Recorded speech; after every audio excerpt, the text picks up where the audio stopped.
Hi everyone, this is our channel Around My Story. Please like, share and subscribe. Avant cet été, je n'avais aucune expérience des applications de rencontres. Tinder n'a été lancé que 2 ans après la fin de ma relation à long terme. Pendant les 7 années qui a duré notre relation, j'ai joué avec les applications de mes amis, mais je n'ai jamais adhéré. Me retrouvant soudainement célibataire au début de l'été et ayant désespérément besoin de distraction, j'ai plongé la tête la première dans la piscine des rencontres en ligne. J'ai commencé avec Tinder parce que ma ville est trop petite pour autre chose et que mon cœur, froid et mort, voulait des rencontres occasionnelles. Rien de sérieux. C'est le but de Tinder. Tinder a répondu à la plupart de mes attentes. J'ai eu une poignée de rendez-vous, j'ai rencontré des gars cool et d'autres pas si cool. Et j'ai traîné avec quelques personnes vraiment intéressantes, comme un DJ radio qui gère une entreprise de mariage à côté. Ce que je n'attendais pas de Tinder, cependant, c'est que la plupart de ces interactions ont commencé à me faire sentir bien dans ma peau. Je veux dire, vraiment bien dans ma peau. Comme toutes les femmes du monde, je n'ai jamais été satisfaite de mon corps. Je fais du 44, je suis étiquetée grande taille et j'ai porté des lunettes par intermittence toute ma vie. Lorsque je sors avec mes amis, je ne suis jamais la fille que l'on drague, avec qui on flirte. Depuis que j'ai atteint la puberté et que j'ai pris conscience de la différence entre ce qui est attirant et ce qui ne l'est pas, j'ai toujours pensé que je jouais le rôle de la grosse amie, qui se contente de rester assise et de sourire. Bien sûr, j'ai eu des petits amis, mais ils ont toujours été mes amis avant tout. Alors quand ils me disaient « tu es magnifique », ce que j'entendais c'était « je t'ai trouvé magnifique seulement après avoir appris à te connaître ». Je n'ai pas tout de suite pensé que tu étais jolie. Je sais que le fait que quelqu'un soit attiré par votre personnalité est plus important que le fait qu'il pense que vous êtes mignonne, mais je ne détesterai pas qu'un seul gars qui ne me connaît pas du tout me dise que je suis attirante. Les amis, la famille et les petits amis, je ne les crois pas, mais un parfait inconnu, cette personne, je pourrais bien l'écouter.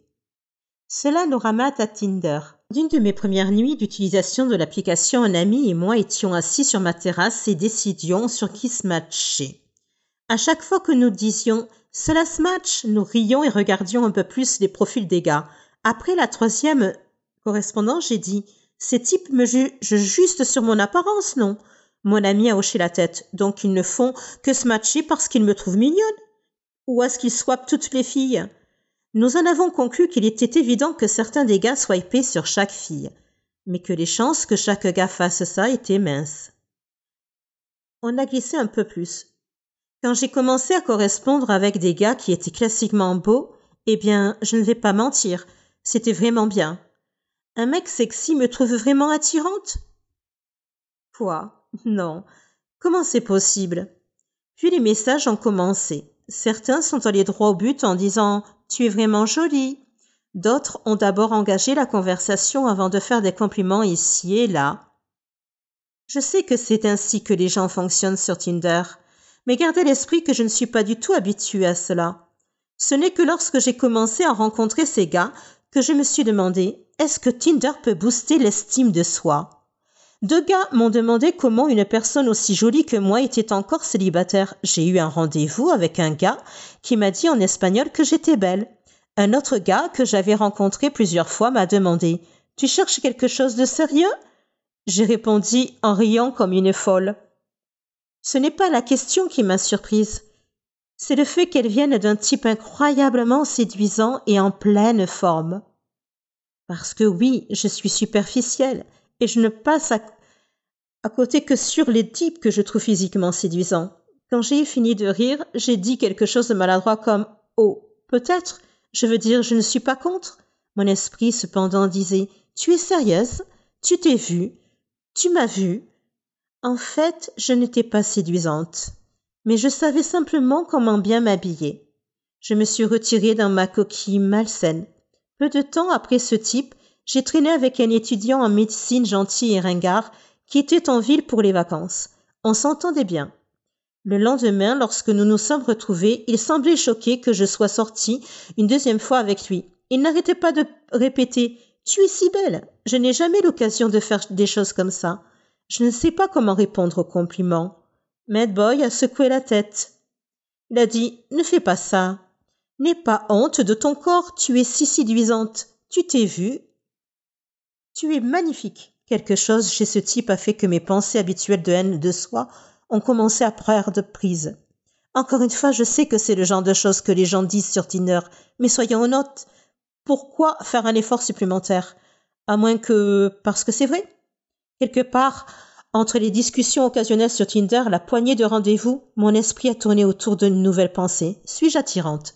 Je me suis regardée dans mon miroir en pied. J'ai essayé de voir ce que ces gars voyaient. Des gars qui ne me connaissaient pas du tout. Des gars qui ne sont pas influencés par ma personnalité. Et des gars qui n'ont aucune raison réelle de me complimenter. Parce que je ne recherche pas une relation de sitôt. Tout à coup, je commence à le voir.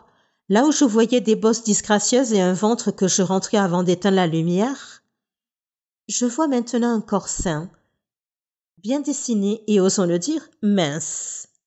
Mes amis, ma famille et mes petits amis m'ont toujours dit que j'étais séduisante. Mais ce n'est que lorsque ces inconnus ont commencé à le répéter encore et encore que j'ai commencé à l'entendre. Alors, qu'est-ce qui booste l'estime de soi? Tinder ou les simples rencontres? Ou est-ce qu'ils fonctionnent l'un avec l'autre? Parce que sans Tinder, je ne sortirais probablement pas du tout. Sur le plan romantique, j'ai tendance à ne pas me mettre en avant. En général, je n'ose pas aborder un homme et essayer de flirter avec lui par peur d'être rejetée. Avec Tinder, cependant, le simple fait de correspondre avec quelqu'un semble atténuer la peur du rejet. Que vous ayez trouvé une personne parce qu'elle est vraiment intéressée ou parce qu'elle a dit oui à tout le monde? Le fait de voir le message, c'est une correspondance, atténue un peu la tension qui accompagne les rencontres. Que ce soit grâce à Tinder ou non, ces derniers mois, j'ai découvert une nouvelle confiance en moi. Quand quelqu'un me complimente, je lui dis merci au lieu de répondre par une blague sur la haine de soi. Lorsque je rencontre quelqu'un pour la première fois, je m'efforce d'être aussi bavarde et sarcastique que d'habitude, au lieu d'être timide et silencieuse. J'ai flirté avec des hommes et j'ai même donné mon numéro à un musicien au hasard. Pour une fois dans ma vie, j'ai l'impression d'être quelqu'un qui vaut la peine d'être fréquenté, plutôt que de craindre que ma moitié soit trop bien pour moi. Est-ce que Tinder m'a donné cette confiance en moi? Ou est-ce que je deviens simplement plus vieille ou sage? Je n'en suis pas sûre, mais ce que je sais, c'est que je ne vais pas arrêter les rencontres en ligne de sitôt. Comment ça, elle est enceinte? Ai-je demandé à mon père. Désolée, mais je ne peux pas changer le fait que quelque chose s'est passé entre nous et elle est enceinte. Il l'a dit comme si c'était une évidence. Je sais que vous vous demandez tous de qui je parle et pourquoi j'ai l'air contrariée que quelqu'un soit effectivement enceinte. Avant de continuer à vous raconter cette histoire, je veux m'assurer que vous restez avec moi. Alors en plus de cliquer sur le bouton d'abonnement et la cloche de notification, laissez quelque chose dans la section des commentaires. Vous voulez que je commence à vous raconter l'histoire depuis le début? Oui, je me disais bien. Mon nom est Maine. Je viens d'une famille aisée. Ce n'est pas que je me vante, mais c'est la vérité. Disons juste que ma vie est très idéale, excepté le fait que je me sens seule la plupart du temps.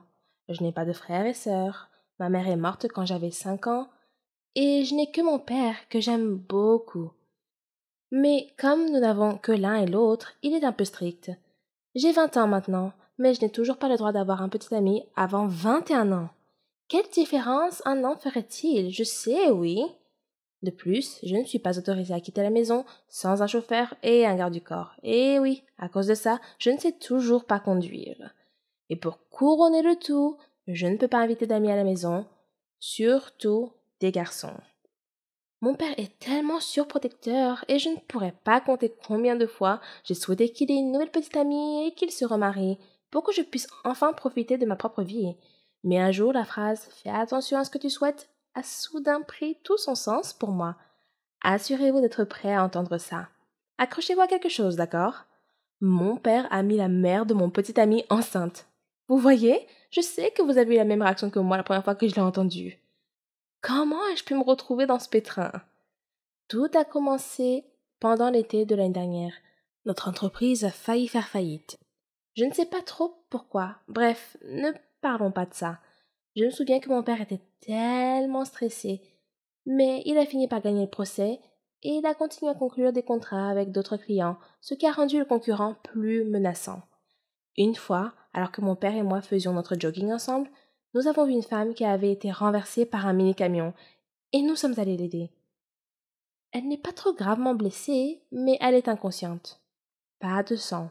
Cependant, comme nous ne sommes pas des médecins, nous avons appelé une ambulance et l'avons accompagnée à l'hôpital. Mon père a remarqué que cette femme est en fait sa némésis, celle qui la poursuivait en justice, mais bien sûr, nous l'avons quand même aidée. Nous avons laissé la femme quand les médecins nous ont assuré qu'elle allait s'en sortir. Nous avons aussi appelé sa famille avant de partir. Sur le chemin du retour, j'ai dit à mon père qu'il était une bonne personne pour avoir aidé sa rivale, parce qu'elle était dans le besoin. À partir de maintenant, je ne contradierai jamais tes décisions. Je vais commencer à me renseigner sur notre entreprise, lui ai-je dit avec un sourire. Tu es sûr de ça? Tu n'as plus le droit de changer d'avis, a-t-il dit avec une étincelle dans les yeux. Oui, je te le promets, ai-je répondu fermement. Je sais que cela signifierait moins de sorties et moins de temps de shopping avec les amis, et qu'il pourrait me réserver un voyage à l'étranger pour des séminaires et des cours intensifs qui pourraient durer 1 an, mais cela ne me dérange pas. Je sais que je serai un jour le PDG de notre entreprise, et que cela ne peut pas faire de mal de commencer tôt. Une semaine plus tard, alors que j'étais en train d'être formée par l'assistante de direction de mon père dans nos bureaux, j'ai vu une femme à la tenue intimidante débouler dans la zone de réception. Elle me semblait familière. Alors je me suis excusée et je me suis approchée d'elle pour entendre ce qu'elle demandait à la réceptionniste. « Je cherche Léo. Est-il ici ?» demanda la femme d'une manière directe. J'ai vu comment la réceptionniste était interloquée. « Avez-vous un rendez-vous, madame ?» demanda la réceptionniste. Je l'ai regardée attentivement et j'ai réalisé qui elle était. C'était la femme qui a eu un accident, la concurrente de mon père. Je ne sais pas ce qui m'a poussée à lui parler, mais « Bonjour, comment allez-vous? Ça va bien ?» lui ai-je demandé sincèrement. Elle m'a rendu l'appareil avec un sourire sincère et m'a dit « Bonjour, je vais bien maintenant, je vous remercie, mais est-ce que je vous connais ?» Je l'ai invitée dans la salle de conférence vide, où je lui ai dit tout ce qu'elle devait savoir, y compris qui je suis et ce qui lui est vraiment arrivé ce jour-là. Je lui ai demandé pourquoi elle avait l'air bouleversée en cherchant mon père. Ce qu'elle a expliqué comme suit. Ce matin-là, j'ai décidé de me promener et j'ai eu l'erreur de porter un bijou. Un héritage de famille qui vaut environ 1 million de dollars. Je sais que je me suis cogné la tête violemment, mais je ne sais pas pourquoi la bague n'est plus à mon doigt quand je me suis réveillée à l'hôpital. Elle a vu comment ma mâchoire s'est décrochée. Une bague à 1 million de dollars? C'est une somme énorme. Je ne veux pas lui faire un sermon sur le fait qu'elle n'aurait pas dû la porter pendant son jogging, mais je n'ai pas eu le courage de le faire. Et ce n'est pas ma place de toute façon. Je suis sûre qu'elle le sait et ce n'est pas sa faute si elle a eu un accident. Ok, peut-être que j'ai de la peine pour elle parce que je porte aussi mes bagues pendant mon jogging. Je sais que votre père n'a rien à voir avec ça, mais j'espère juste que vous avez vu quelque chose, dit-elle avec un ton triste dans la voix. Non, je suis désolée. Quand on vous a vu, vous étiez déjà inconsciente, lui ai-je répondu. Elle n'a pas plus insisté après. Elle a laissé tomber et a quitté le bureau. Le soir même, papa et moi avons mangé dans mon restaurant chic préféré en guise de récompense parce que je me suis comportée comme une professionnelle pendant la première semaine de ma formation. Je suis sûre que ta mère serait fière de toi, a-t-il dit, et son expression faciale est passée de l'extase à la tristesse. Elle te manque toujours, ai-je demandé. Tous les jours, il répondit avec un demi-sourire. Quelques instants plus tard, j'ai vu Madame Judy, la rivale de mon père, puis la femme qui a eu un accident. Je ne sais pas ce qui m'est arrivé, mais je l'ai appelée avec excitation. Madame Judy! Elle a été surprise, mais elle a souri dès qu'elle m'a vue. Elle a marché dans notre direction. Mon père et moi nous sommes levés pour la saluer. Êtes-vous seule? Voulez-vous vous joindre à nous? Je lui ai demandé poliment. Mon père nous a juste souri, mais j'ai vu l'approbation dans son langage corporel. Alors Madame Judy a décidé de se joindre à nous. Mais oh, je ne suis pas seule. Nous avons demandé une autre chaise au serveur. Je lui ai demandé si elle était avec son mari. Non, ma chère, je suis célibataire. Je suis ici avec mon fils, a-t-elle dit. Oh, il est là, dit-elle en regardant l'entrée du restaurant. Vous connaissez ce moment dans les films où vous voyez un gars vraiment sexy et grand et où soudain tout est au ralenti? Ouais, ça m'est arrivé. J'étais dans les nuages pendant 30 secondes. J'étais juste en train de le fixer.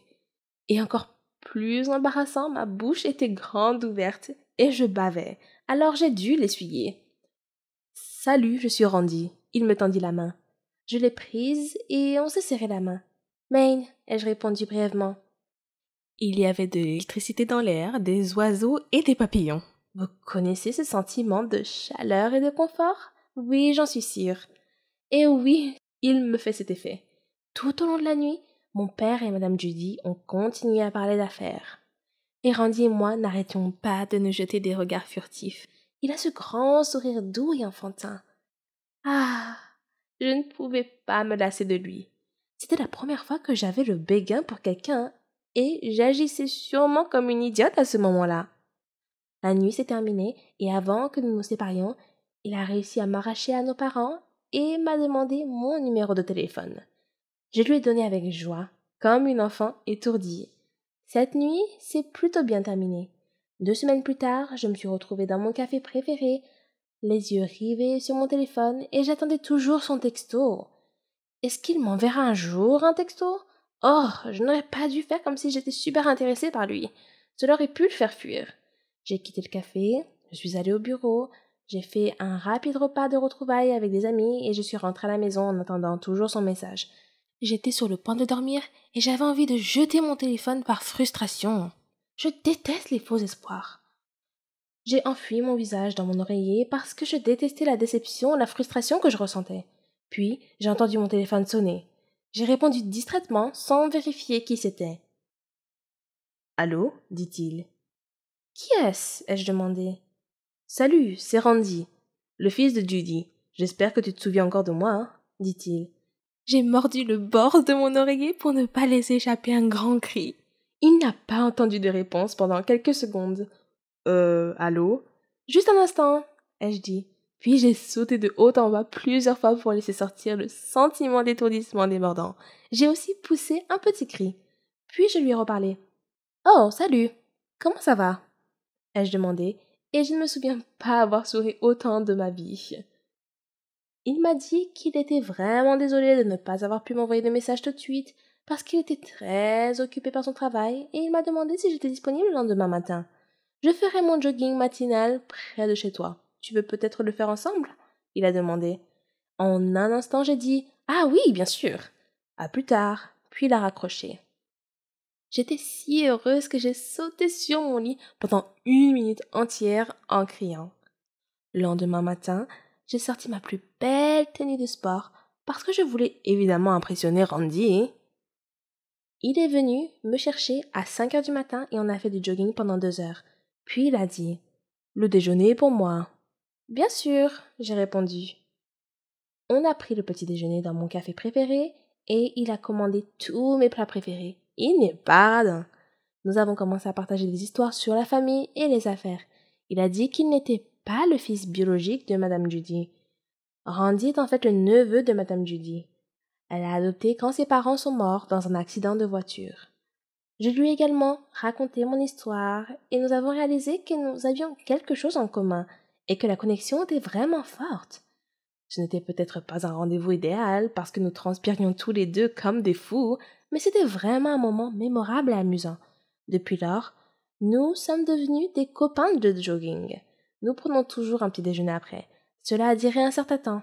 Puis un jour, il m'a demandé si nous pouvions officiellement commencer à sortir ensemble. Je lui ai dit que nous pouvions sortir ensemble, mais que nous ne pouvions pas encore le dire à mon père parce qu'il paniquerait. Je lui ai parlé de l'histoire du 21e anniversaire. Il a trouvé ça drôle, mais il l'a respecté. Cela dit, nous avons essayé d'être aussi prudents que possible. Parfois, nous allions même dans une autre ville pour dîner, pour être sûr que mon père ne nous verrait pas. Je soudoie toujours l'assistante de direction de mon père, pour qu'elle me laisse sortir en douce pour le déjeuner et être avec Randy pendant un moment. Jusqu'à présent, nous avons déjà mangé dans mes restaurants préférés, regardé des films ensemble, sommes allés chez lui pour regarder Netflix, sommes allés au centre commercial ensemble, avons fait la fête avec des amis et bien d'autres choses encore. Parfois, je demande à mes amis de mentir pour moi.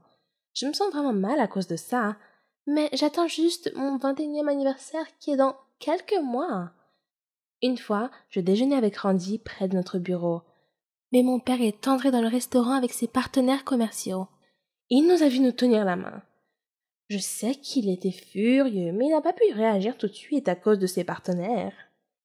Mais je sais que dès que je rentrerai à la maison, il commencera à me griller comme un barbecue. Et c'est bien vrai. Quand je suis rentrée à la maison, il était tellement furieux. Il a dit qu'il m'enverra à l'étranger pendant un moment pour que je puisse oublier Randy. Cette nuit-là, Randy et moi avons parlé au téléphone.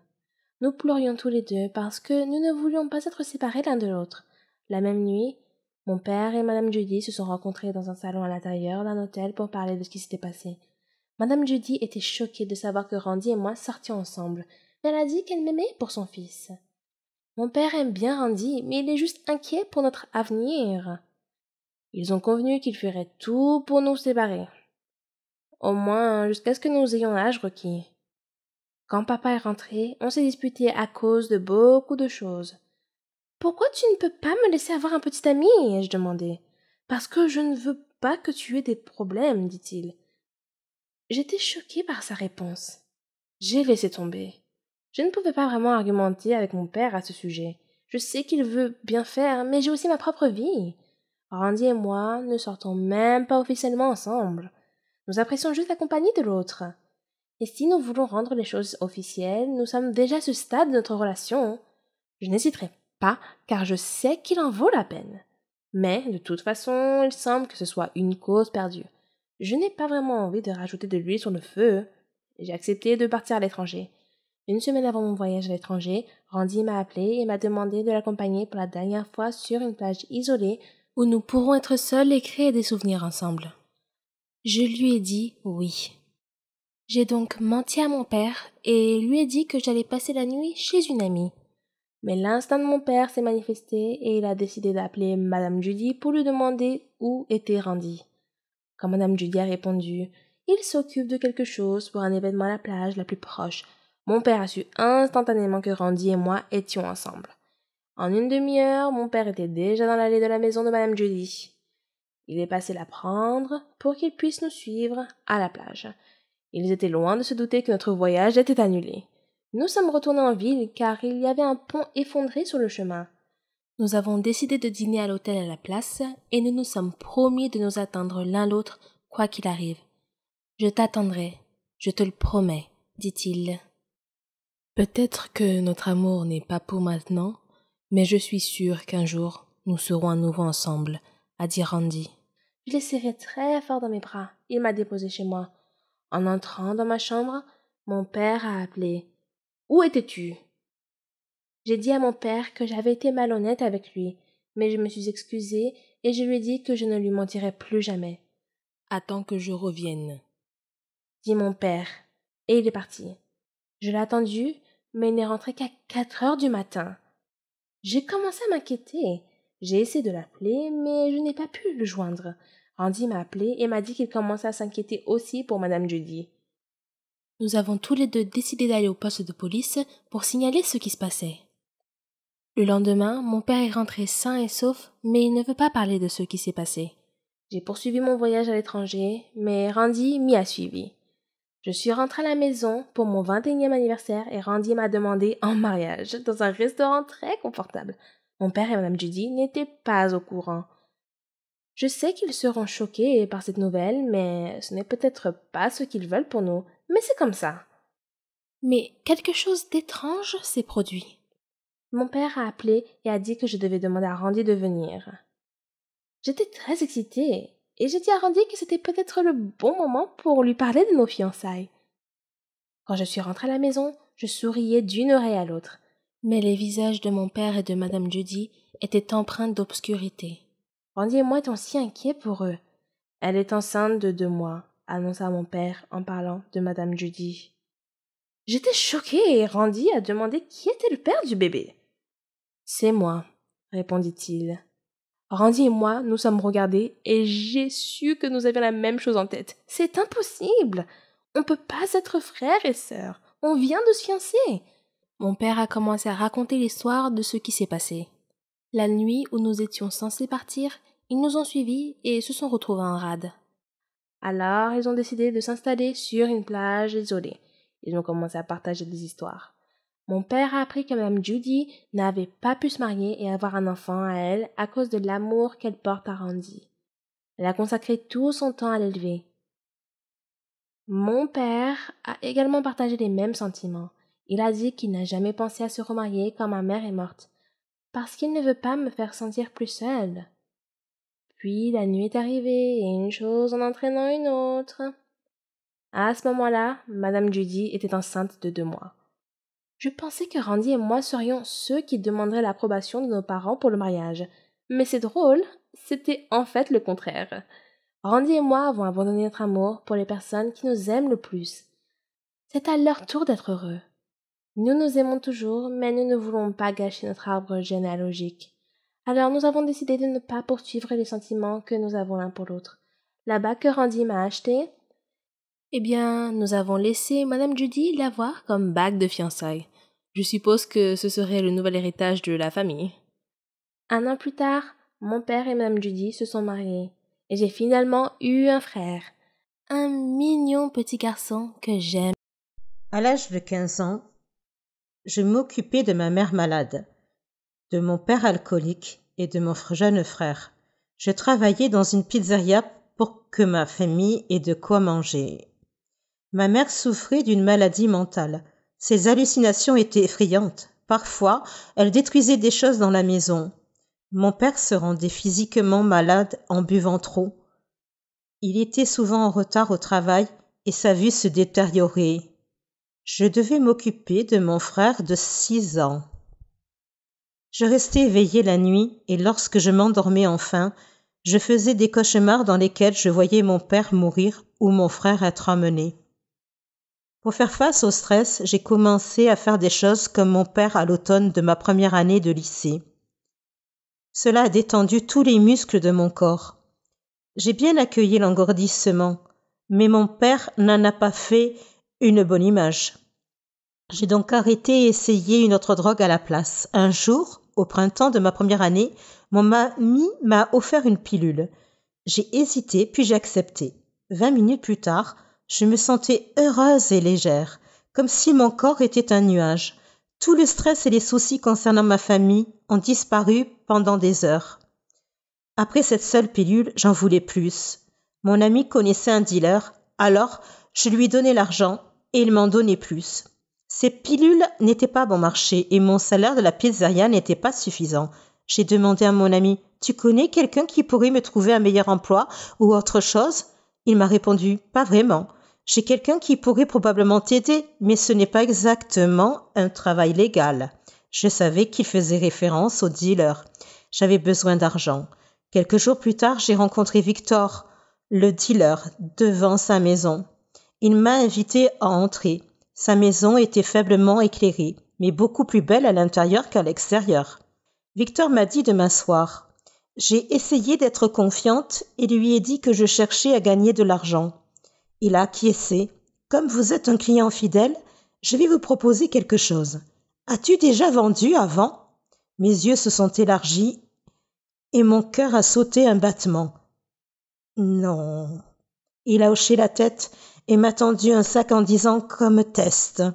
Il m'a donné des instructions puis a dit « Je ne joue pas avec mon argent. Si je découvre que tu me trompes de quelque façon que ce soit, ce ne sera pas joli, compris ?» J'ai hoché la tête et j'ai quitté sa maison, mon cœur battant la chamade. J'étais effrayée mais excitée de commencer à gagner de l'argent.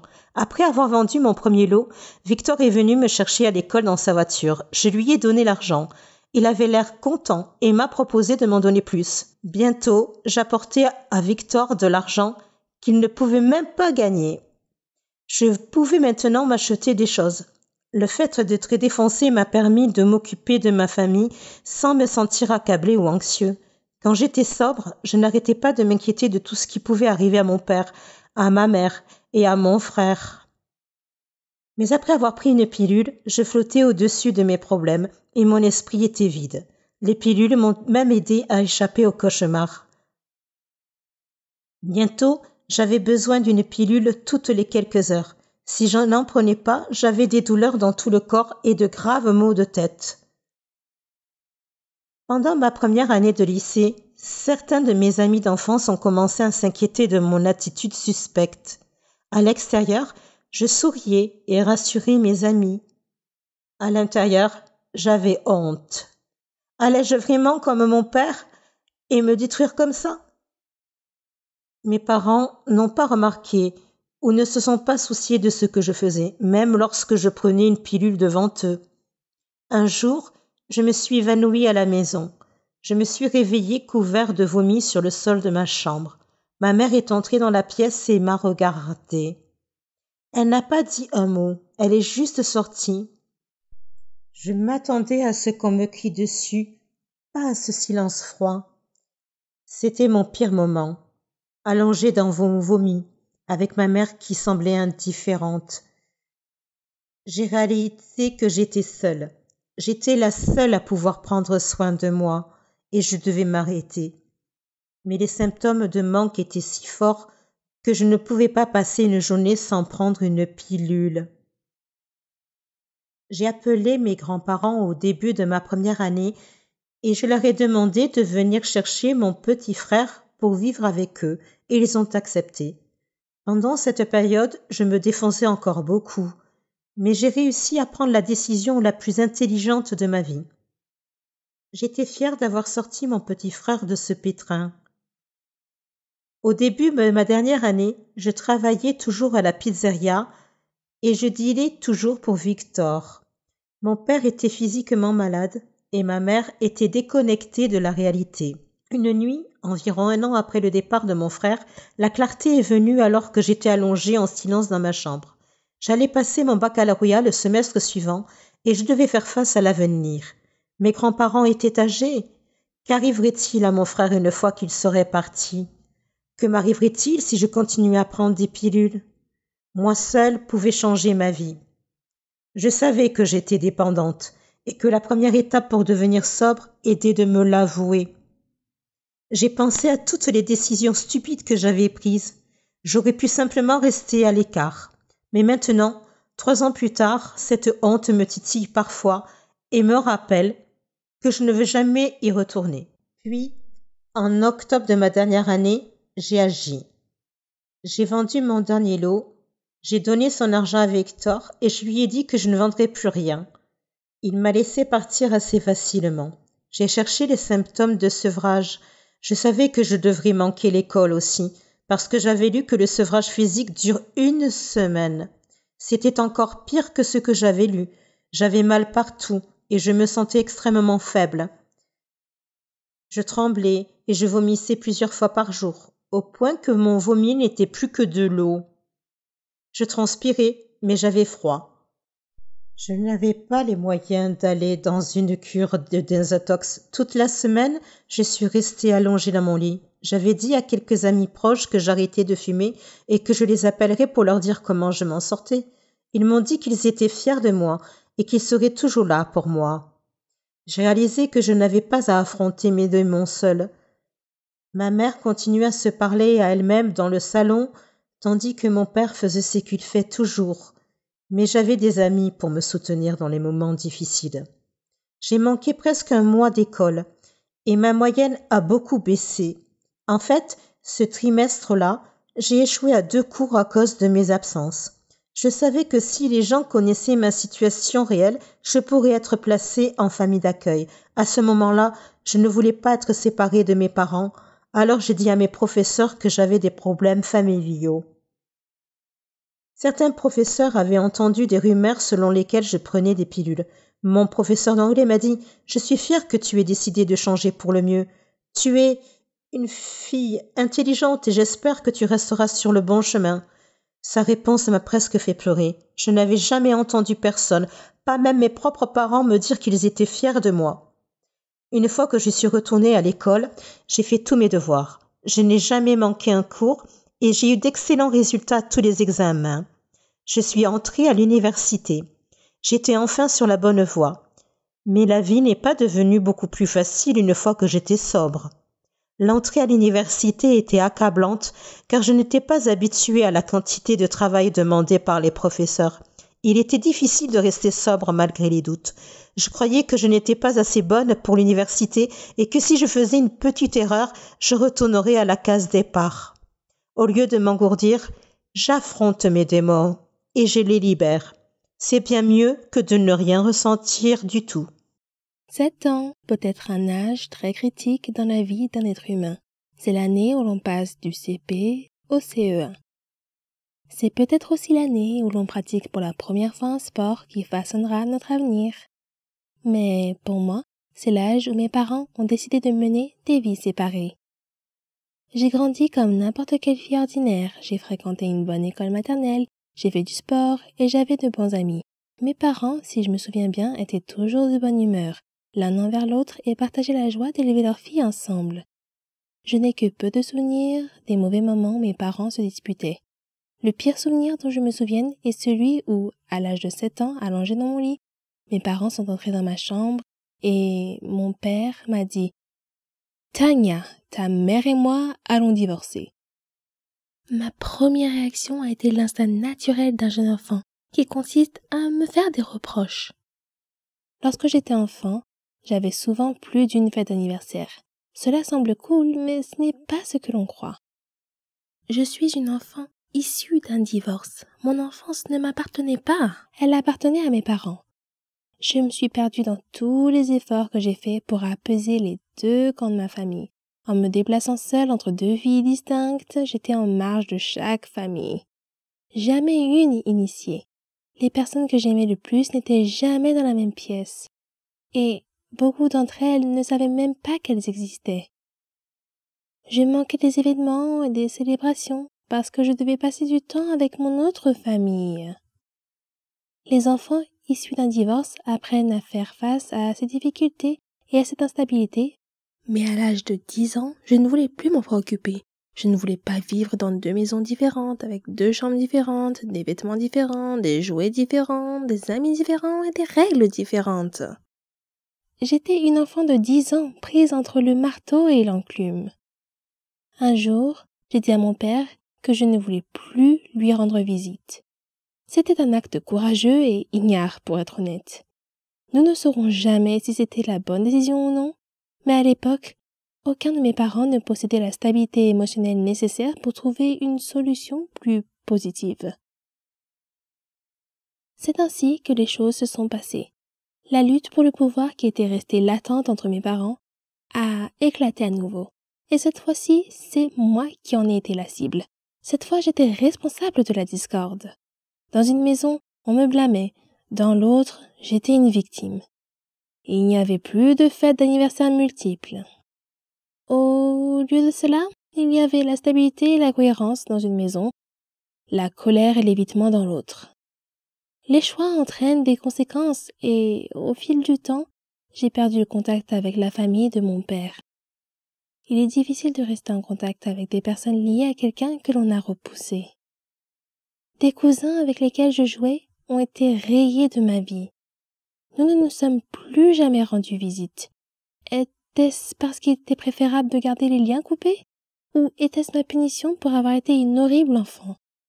Tout ce que je connaissais, c'était le silence et la perte.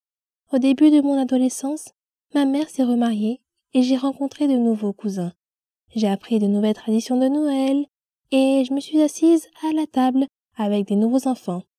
Au lieu de reballoter d'une famille à l'autre, la vie s'est stabilisée. Même si je n'avais des nouvelles de mon père qu'une ou 2 fois par an, la vie était relativement stable. Mais les choses ont changé à nouveau lorsque ma mère et mon beau-père se sont séparés au cours de ma première année d'université. Je tentais de rester en contact avec les membres de ma famille chaque fois que je rentrais chez moi pour les vacances. Encore une fois, j'essayais de faire plaisir à tout le monde, alors que l'anxiété envahissait mes pensées. Avec qui dois-je passer le réveillon de Noël? Dois-je rendre visite à telle ou telle famille? Seront-ils offensés si je ne prends pas le temps de les voir? Seront-ils offensés si je n'apporte pas de cadeaux? J'aurais aimé que tout le monde vienne me rendre visite. Mais cela n'aurait pas très bien marché chez ma mère. Au lieu de cela, j'ai rendu visite à tout le monde par mes propres moyens, en apportant des petits cadeaux bien pensés que j'avais achetés avec mon budget d'étudiante. Je faisais la causette et me sentais étrangère. J'étais toujours l'invitée gênante. jamais l'hôte chaleureuse. Pendant les 10 années qui ont suivi ma sortie de l'université, j'ai vécu loin de chez moi. Pas un seul membre de mes 4 familles, à l'exception de ma mère, n'est venu me rendre visite, ne m'a appelé ou n'a même fait savoir qu'il passait en ville. Pourtant, chaque fois que je rentrais chez moi pour Noël, je programmais des visites, j'achetais des cadeaux et je prenais le temps de voir autant de personnes que possible. Je faisais cela pour qu'ils se sentent bien, pas moi. Il y a 2 ans, j'ai déménagé et je vis désormais à moins d'1 journée de route de mes 4 familles, de leurs nouveaux conjoints et de leurs jeunes enfants. Nous sommes tous connectés sur Facebook, mais ma mère est toujours la seule personne qui m'appelle ou me rend visite. Lorsque j'entends dire qu'un membre de la famille est passé par la ville mais n'a pas appelé, cela m'attriste. Mais je me rends compte qu'ils n'appellent pas parce qu'ils ne me connaissent pas vraiment. Pour eux, je n'ai jamais été une personne fixe. Je n'étais là que pour quelques Noëls par-ci et par-là. Bien qu'ils soient ma famille, je n'ai jamais été la leur. Ils ne savent pas qu'ils ne sont qu'une des nombreuses personnes réparties dans 4 familles différentes avec lesquelles je n'ai pas pu rester en contact. Parfois, le divorce nous disperse trop pour que nous puissions nouer de véritables liens familiaux durables. Cet été, je vais me marier et fonder une famille. J'essaie de ne pas avoir trop d'attentes. Je sais qu'aucune famille n'est parfaite, mais mon futur mari est le roi du contact avec les gens. Il est persévérant, charismatique, indulgent et loyal. Il m'apprend le sens du mot famille. Ensemble, nous apprendrons à nos enfants à se tendre la main avec compassion et à se soutenir mutuellement dans les moments difficiles. Je me languis de joie et d'amitié avec ma nouvelle famille et j'ai l'intention de faire tout ce qui est en mon pouvoir pour rester mariée. Émilie et moi sommes devenus meilleures amies au cours de la première année de lycée. Nous sommes liés par notre amour du théâtre. Nous fréquentions les mêmes groupes et suivions les mêmes cours. Il semblait si facile d'être meilleure amie. Les choses se sont compliquées lorsqu'il a fallu passer à l'université. Nous n'allions pas dans la même université, mais nous étions toujours très proches en tant qu'amis. Nous nous envoyions beaucoup de messages sur ce qui se passait dans nos vies et lorsque j'avais besoin d'un conseil, elle était la première personne à qui je parlais. J'ai eu du mal à faire la transition entre le lycée et l'université, où tout semblait si facile. L'université était un endroit complètement différent pour moi, et c'est à elle que j'en parlais. En première année, je la voyais tous les 2 mois. Elle était suffisamment proche pour que nous puissions essayer de trouver le temps de passer du temps ensemble. Je n'avais pas beaucoup d'amis, il était donc plus facile de lui laisser mon temps libre. Cela ne me dérangeait pas, c'était ma meilleure amie.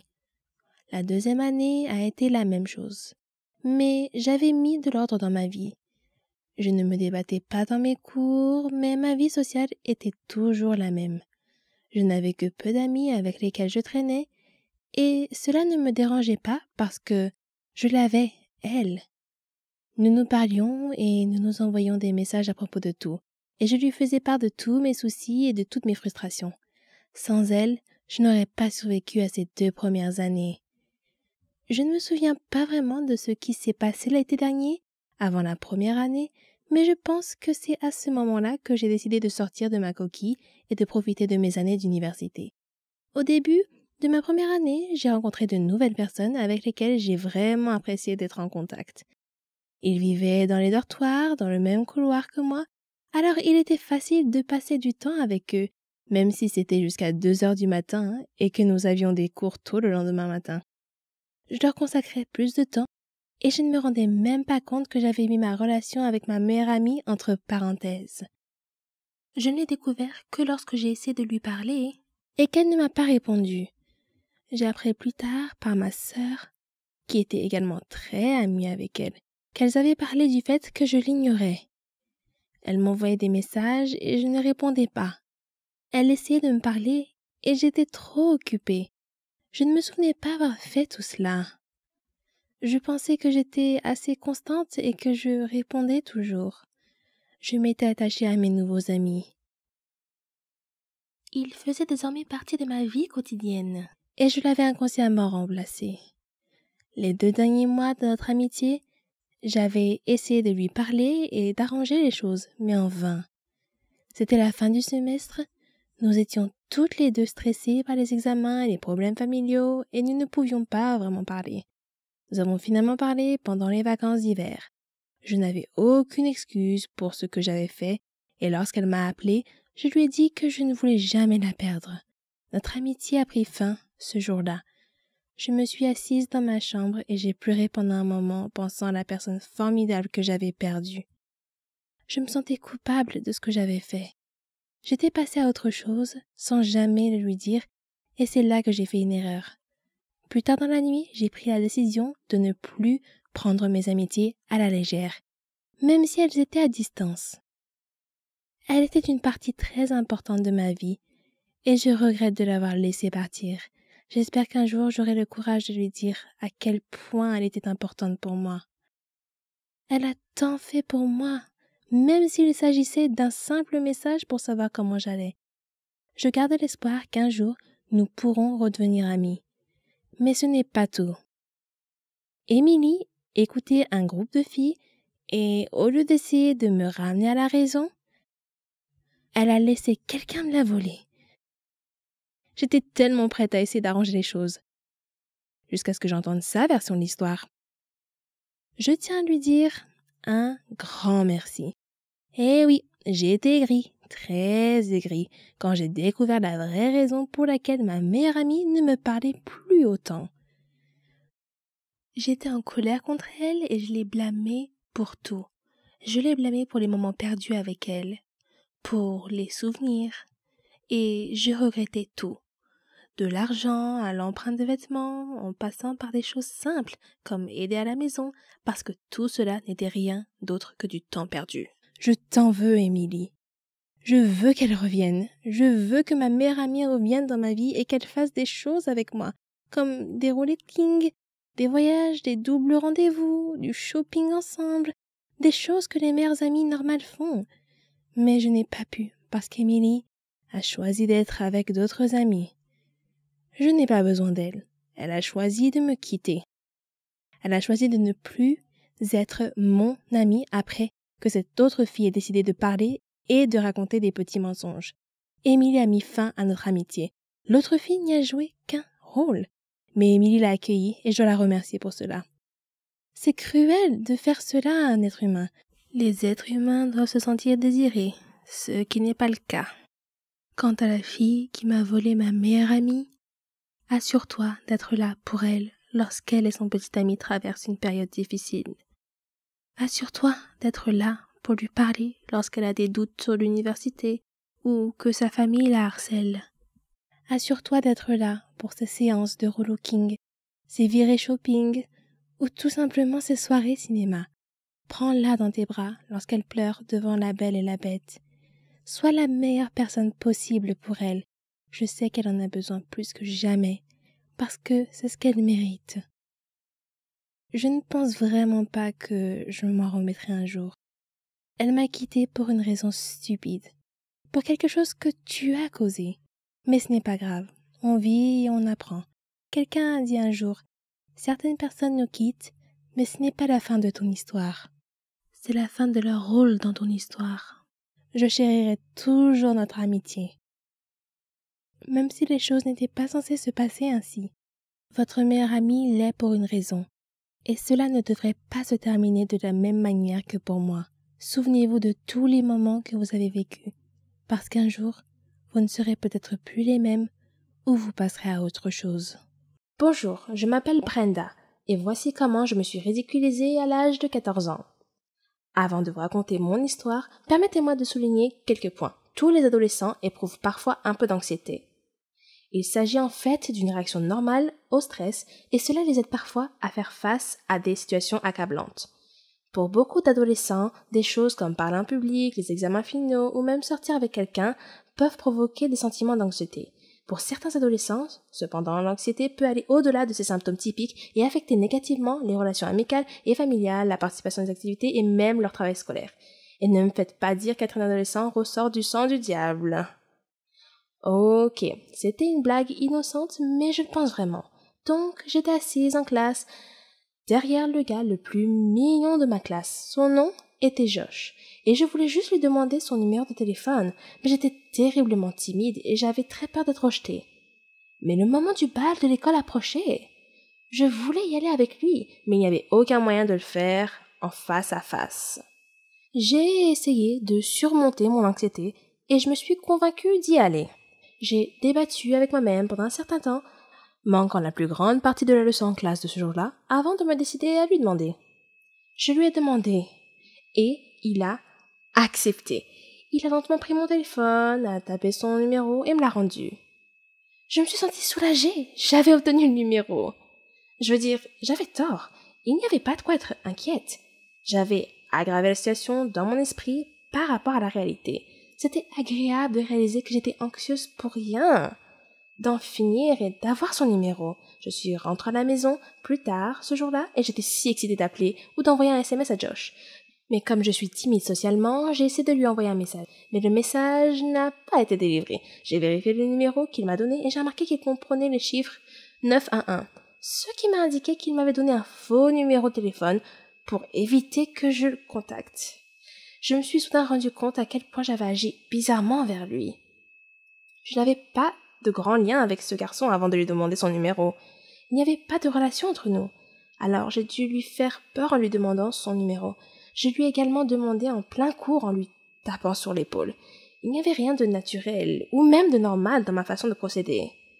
Je n'ai pas agi de manière immorale, mais c'était terriblement gênant, socialement inapproprié et donc voué à l'échec.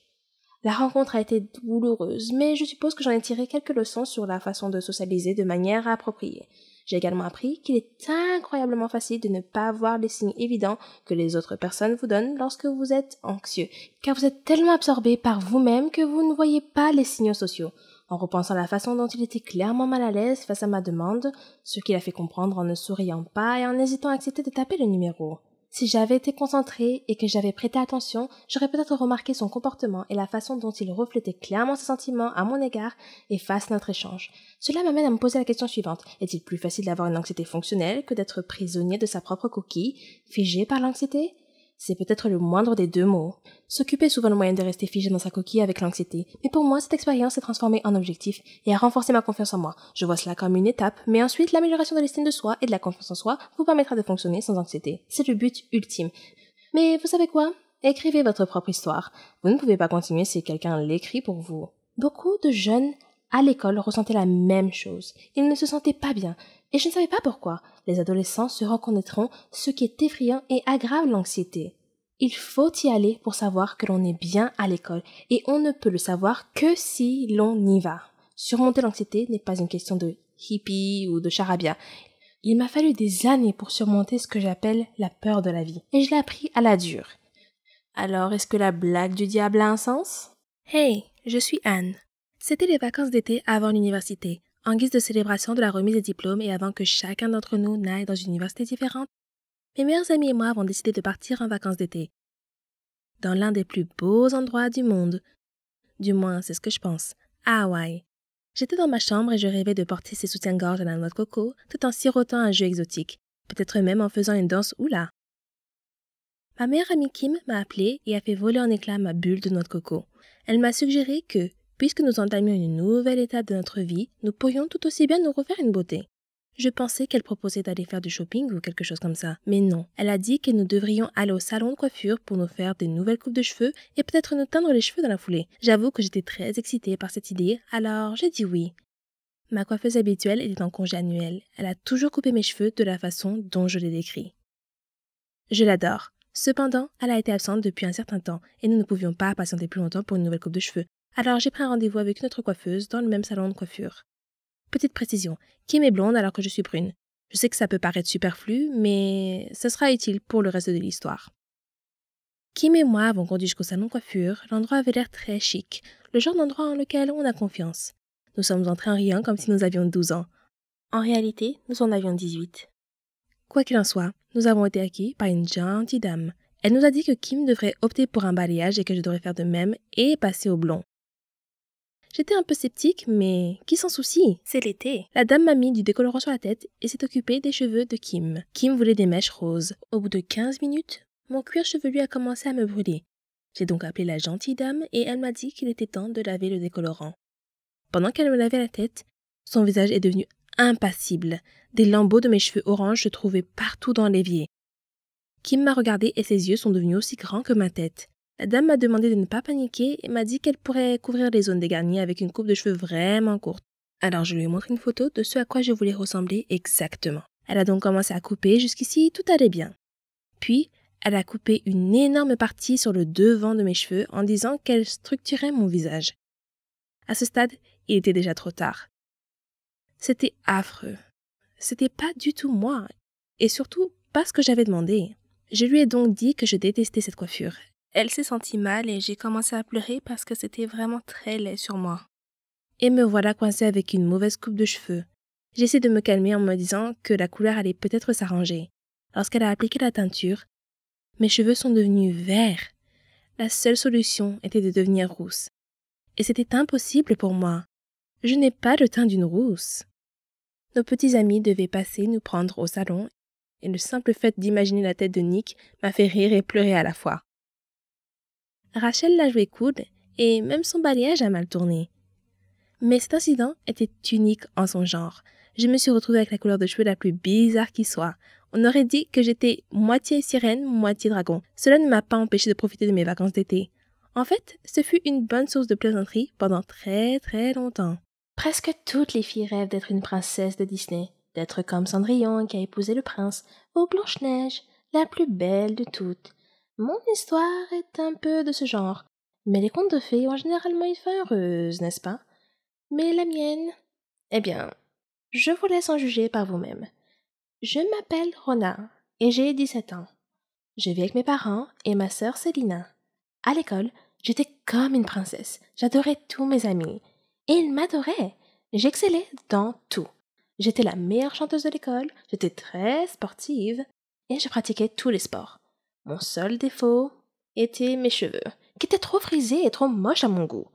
Je pense que le coiffeur les a appelés bouclés, juste pour réconforter les gens comme moi. Mais frisé n'est pas bouclé. Pas dans mon agenda. J'admets que les cheveux frisés peuvent être attrayants sur certaines personnes, mais le look le plus ravissant pour moi, ce sont les cheveux longs et lisses. De beaux cheveux raides peuvent rendre n'importe quelle fille belle, même si elle n'a pas de beaux traits. Oh, comme j'enviais certaines filles de mon école avec leurs cheveux longs et soyeux. Bien sûr, ma princesse Disney préférée était Réponse. Je rêvais toujours d'être elle. À mon avis, c'était la plus belle princesse de l'univers Disney. Les souffrances qu'elle a endurées et le fait d'avoir finalement obtenu ce qu'elle méritait, sans parler de sa chevelure dorée et soyeuse, bien sûr. La façon dont elle brillait au soleil. Qu'est-ce que je ne donnerais pas pour avoir des cheveux comme ça? J'ai tout essayé pour améliorer mes cheveux. Je les ai shampouinés, mais ils gonflaient comme la fourrure d'un chien poméranien, si vous en avez déjà vu un. J'ai utilisé la crème lissante pour cheveux, mais ils ressemblaient alors à une route pavée avec de la mélasse répandue dessus. J'ai essayé des appareils électriques, mais ils n'ont pas aidé non plus. Ne vous moquez pas de moi. C'est la vérité. Chaque jour, je rêvais d'avoir des cheveux lisses. Puis, un jour, j'ai vu une publicité alors que je discutais avec mes amis. Elle mentionnait un centre de recherche en sciences de la beauté et indiquait que des scientifiques avaient mis au point un nouveau produit, capable de transformer en quelques minutes n'importe quel cheveu, qu'il soit bouclé ou frisé, en cheveux lisses et soyeux. Le centre avait besoin de volontaires pour tester le produit devant un public. Je me suis dit, waouh, mon rêve pourrait bien se réaliser et je pourrais aussi devenir célèbre. J'ai immédiatement envoyé ma candidature. J'ai été sélectionnée parmi 3 autres filles. J'étais un peu inquiète parce que l'expérience m'avait appris que les choses ne se passent jamais comme on l'avait prévu. Mais je me suis consolée. C'était un produit simple. Qu'est-ce qui pourrait mal se passer? J'ai fait des recherches sur le scientifique qui allait mener l'expérience. C'était un scientifique célèbre dans son domaine. Son nom était Wilfrid Johnson. Je suis arrivée au studio, le test en direct serait effectué. Ils étaient prêts et m'attendaient. M. Johnson ressemblait à un scientifique d'un dessin animé. Cheveux ébouriffés, blouse blanche trop grande, lunettes d'Harry Potter. Vous voyez le tableau. Il m'a expliqué comment le produit fonctionnait et m'a assuré que tout irait bien. Oui, c'est ça. Comme si je n'avais jamais entendu ça avant. Néanmoins, son discours d'encouragement m'a enthousiasmé. Puis sont sortis les documents juridiques, les clauses de non-responsabilité qui disaient qu'ils n'étaient pas responsables des effets secondaires qui pourraient m'arriver en utilisant leurs produits de beauté. Alors, je les ai signés. Voyant que j'avais l'air dubitative et inquiète, il a tenté de me rassurer en me disant que c'était la routine et que c'était typique de tous les essais cliniques. Cela ne m'a pas rassurée, mais j'ai quand même décidé d'aller jusqu'au bout. J'avais invité mes amis à venir assister à l'expérience. Elle était organisée comme une grande conférence. En plus de M. Johnson, il y avait des journalistes, des photographes et 2 autres médecins dans la salle. M. Johnson a commencé à expliquer le produit pour le bien du public. Je me tenais à l'écart de la scène en attendant d'être appelé. Enfin, ils étaient prêts pour nous et nous ont appelés sur la scène, où nous avons pris place dans leur fauteuil de coiffure. Des scientifiques ont mélangé divers liquides multicolores dans des flacons de laboratoire sur une table voisine de la scène. Après quoi, M. Johnson a rempli un flacon pulvérisateur du mélange et s'est approché de moi. Il m'a chuchoté à l'oreille que mon nom entrerait dans l'histoire. Puis, il aspergea mes cheveux avec l'élixir magique que les scientifiques avaient concocté quelques minutes auparavant. J'ai attendu nerveusement. Puis, lentement, mon cuir chevelu a ressenti une sensation de picotement, comme si j'avais été piqué par une centaine de fourmis en même temps. Mais j'étais trop gênée pour le mentionner. Puis la douleur a disparu, et un miracle s'est produit. Mes cheveux sont devenus lisses, comme M. Johnson l'avait promis. Le public a applaudi avec enthousiasme. L'arôme puissant de la réussite financière imprégnait l'atmosphère de la pièce. J'ai touché mes cheveux et je n'arrivais pas à croire à quel point ils étaient merveilleux. J'ai continué à les caresser, si doux, si soyeux, si droits et lisses. Je me suis réjouie. M. Johnson s'est approché du micro, tenant le produit dans sa main, et s'apprêtait à parler, lorsque le public a sursauté. Il regardait dans ma direction. M. Johnson s'est retourné et m'a également regardé. Mes cheveux avaient soudainement commencé à pousser à une vitesse fantastique. Ils sont devenus de plus en plus longs, jusqu'à ce que je ressemble exactement à Réponse. J'ai crié sous le choc. M. Johnson s'est précipité et a appelé à l'aide. Mon visage a pâli et je me suis évanouie. Quand je suis revenue à moi, j'étais allongée sur la scène dans un lit de mes propres cheveux, rassemblés sous moi. J'ai touché mes cheveux et oui, ils étaient encore lisses et soyeux. Mais mon souhait semblait s'être littéralement réalisé. J'étais en effet une réponse des temps modernes. C'est pourquoi j'ai voulu partager mon histoire avec vous aujourd'hui. Faites attention à ce que vous souhaitez. Vous pourriez l'obtenir.